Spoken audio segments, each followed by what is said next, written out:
दोस्तों जैसा कि आप सब लोग जानते हैं जब कोई मार्वल मूवी अनाउंस होती है तो उससे रिलेटेड कई पॉइंट्स आ जाते हैं जो कि उसका प्लॉट बताते हैं। हालांकि उसमें से सब पॉइंट सही नहीं होते लेकिन फिर भी बहुत से पॉइंट ऐसे होते हैं जो कि बिल्कुल मूवी एक्यूरेट होते हैं।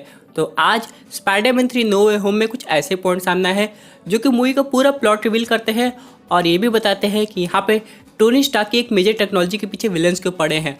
और यहाँ पे हम लोग आगे समझेंगे कि कैसे आयरन मैन आगे जाके फैंटास्टिक फोर के साथ काम भी कर सकता है। तो दोस्तों कंप्लीट वीडियो को स्टार्ट करने से पहले आप लोग कर दीजिए वीडियो को लाइक और कमेंट करके बताइए कि आपका फेवरेट स्पाइडरमैन कौन है, एंड्रू, टॉबी की टॉम।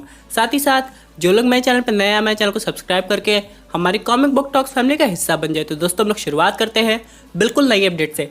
सबसे पहले दोस्तों स्पाइडरमैन 3 का इंपॉर्टेंट पॉइंट आ रहा है, वो ये बताता है कि जो स्पाइडरमैन 3 की शुरुआत है वो एक कोर्ट रूम से होगी, यानी कि पीटर पार्कर पे केस चल रहा है और यहाँ पे सैंक्टम में कोई दिक्कत आ गई है, यानी कि डॉक्टर स्ट्रेंज के अकॉर्डिंग एक रियलिटी में ब्रेकडाउन हो गया है और जिसकी वजह से यहाँ पे जो अर्थ के विलन्स हैं वो दूसरे यूनिवर्स में चले जा रहे हैं और कुछ ऑल्टरनेट अर्थ के विलन्स अपने करंट यूनिवर्स में आ जा रहे हैं।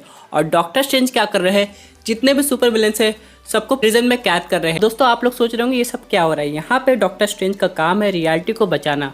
तो यहाँ पे जब उन्हें पता चला है कि यहाँ पे यूनिवर्स में कुछ ब्रेकडाउन हो गया है जिसकी वजह से अलग अलग मल्टीवर्स कोलाइड हो रहे हैं, सबसे पहला काम ये करेंगे कि जो ऑल्टरनेट रियलिटी के सुपर विलन्स है उनको एक जगह रखना, क्योंकि अगर वो हम लोग के रियलिटी में आकर डिस्टर्बेंस क्रिएट करेंगे तो उस रियलिटी को ठीक करना मुश्किल हो जाएगा और जो अपने यूनिवर्स के दूसरे यूनिवर्स में चले गए हैं उनको वापस बुलाओ।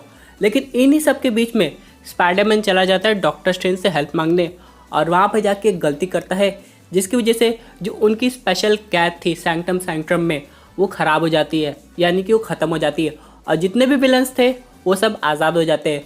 और विलन्स में 3 विलन्स इंपॉर्टेंट हैं। सबसे पहले तो आज़ाद होता है ग्रीन गॉब्लिन, वो भी स्पाइडरमैन 1 मूवी का, डॉक्टर ऑक्टोवियस और फाइनली इलेक्ट्रो। ये सब आज़ाद होकर इधर उधर घूमने लगते हैं। लेकिन यहाँ पे सैंक्टम में अभी भी डॉक्टर स्ट्रेंज हम लोग को नहीं दिखाई देते, वो कहें किसी और काम से। अब यहाँ पे पीटर पार्कर ये गलती करके वहाँ से निकल जाता है क्योंकि उसे नहीं पता था कि ये कोई स्पेशल प्रिजन है। लेकिन हम लोग एक और एक्ट देखते हैं मूवी में कि यहाँ पे टॉबी और एंड्रू डॉक्टर स्ट्रेंज की हेल्प कर रहे हैं अपने रियलिटी के विलन्स को वापस भेजने में। और यहाँ पे कुछ सीन ऐसे भी हैं जहाँ पे एंड्रू गारफील्ड एकदम अलग से दिखाया गया है, उसके कुछ टाइम के एक्शन सीक्वेंस है, और टॉबी मैगवायर बिल्कुल अलग दिखाया गया है। और यहाँ पे एक समय ऐसा आएगा जब ये तीनों साथ में भी काम करेंगे। चलिए दोस्तों बात करते हैं उस पॉइंट की जिसका आप सब लोग इंतजार कर रहे थे, यानी जितने भी विलन्स हैं जो कि ऑल्टरनेट रियलिटी से आए हैं वो सब एक ही चीज़ के पीछे पड़े हैं, जो कि है टोनी स्टार्क का आर्क रिएक्टर। अब इनको ये क्यों चाहिए ये अभी तक रिवील नहीं हुआ है। तो मेरे हिसाब से हर एक विलन्स के पास अपनी एक स्पेशल पावर है। लग रहा है कि आर्क रिएक्टर का यूज़ करके वो यूनिवर्स को कंट्रोल कर सकता है, यानी आर्क रिएक्टर से वो कुछ एक ऐसा डिवाइस बना सकता है जो कि एक मिनी टेसरैक्ट का काम करेगा, यानी कि एक पोर्टल से दूसरे पोर्टल में जाने के लिए। और यहाँ पे सुपर विलन्स अलग अलग यूनिवर्स में जंप कर सकते हैं और उस पर रूल कर सकते हैं। लेकिन ये टोटली डिपेंड करता है कि कौन से सुपर विलन ही ज़्यादा करना चाह रहा है। यानी अगर हम लोग ध्यान दें यहाँ पे है डॉक्टर ऑक्टोवियस, ग्रीन गॉब्लिन और इलेक्ट्रो। अब क्या इन तीनों में से कोई एक इनका लीडर बन गया है या फिर इन दोनों में से किसी को चाहिए। यानी कि अगर हम लोग बात करें डॉक्टर ऑक्टोवियस की तो मूवी के एंड में अच्छे हो गए थे और हो सकता है वो पीटर पार्कर की हेल्प भी करे। लेकिन अगर हम लोग बात करें ग्रीन गॉब्लिन और इलेक्ट्रो की तो ये लोग तो अभी भी इवल हैं।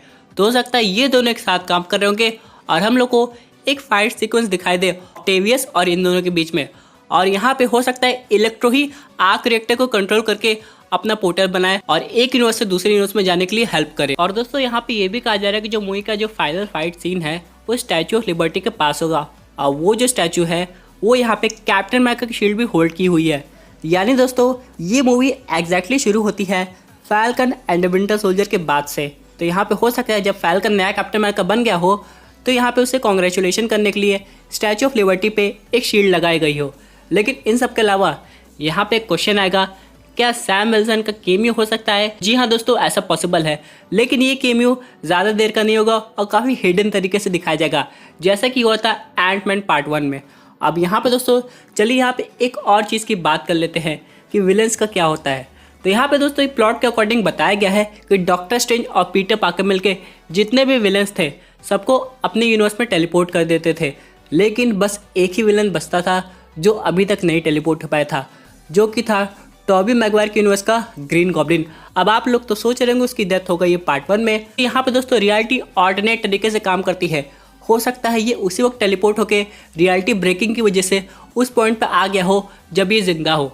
अब यहाँ पे उसने एक बहुत गलत काम किया है। उसने स्पाइडरमैन के किसी करीबी को ख़त्म कर दिया है, जिसकी वजह से स्पाइडरमैन को काफ़ी गुस्सा है। लेकिन वो उसे ख़त्म नहीं करता है, बल्कि किसी तरह टॉबी के स्पाइडरमैन की हेल्प करके उसे अपने यूनिवर्स में टेलीपोर्ट कर देता है। और यहाँ पे दोस्तों मूवी में बहुत सारे ऐसे सीक्वेंस हैं जो अभी तक रिवील नहीं हुए हैं, जैसे डेयर डेविल का आना, क्योंकि वो तो कोर्ट रूम का सीन है, तो वहाँ पे स्पाइडरमैन को लॉयर बना है। अब यहाँ पे ये भी देखना पड़ेगा क्या वो सिर्फ लॉयर का रोल प्ले कर रहा है या फिर वो एक्शन में भी आएगा।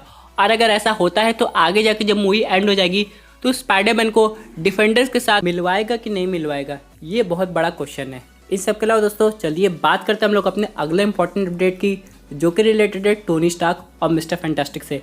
यहाँ पे दोस्तों ये कहा जा रहा है मेजर अपॉर्चुनिटी मिस हो गई है टोनी स्टार्क के जाने के बाद। यानी दोस्तों अगर हम लोग कॉमिक बुक की बात करें तो यहाँ पे टोनी स्टार्क और मिस्टर फैंटास्टिक काफ़ी अच्छे तरीके से काम करते हैं और दोनों ही काफ़ी इंटेलिजेंट भी हैं। लेकिन अब अपने करंट सिनेमैटिक यूनिवर्स में ऐसा नहीं हो पाएगा। लेकिन यहाँ पे ये खबर आ रही है कि फ्यूचर में ऐसी पॉसिबिलिटी बन रही है जिसमें टोनी स्टार्क और मिस्टर फैंटास्टिक एक साथ एक टीम में काम करेंगे, और हो सकता है कोई नए सुपर विलन जो कि मल्टीवर्स को कंट्रोल करना चाहता हूँ उससे फाइट भी करेंगे। अब ये सब कैसे होगा? ये सब होगा दोस्तों डॉक्टर स्ट्रेंज की वजह से और मल्टीवर्स की थ्योरी की वजह से भी, क्योंकि दोस्तों जब क्रिस इवंस के कैप्टन अमेरिका वापस आ सकते हैं वो भी यंग फॉर्म में, तो टोनी स्टार्क क्यों नहीं आ सकता है। और यहाँ पे दोस्तों कैप्टन अमेरिका से रिलेटेड एक और अपडेट आई है कि यहाँ पे एंथनी मैक्यू की कैप्टन अमेरिका 4 अलग है, और यहाँ पे एक और मूवी आ रही है क्रिस इवंस की कैप्टन अमेरिका, वो बिल्कुल अलग होगी।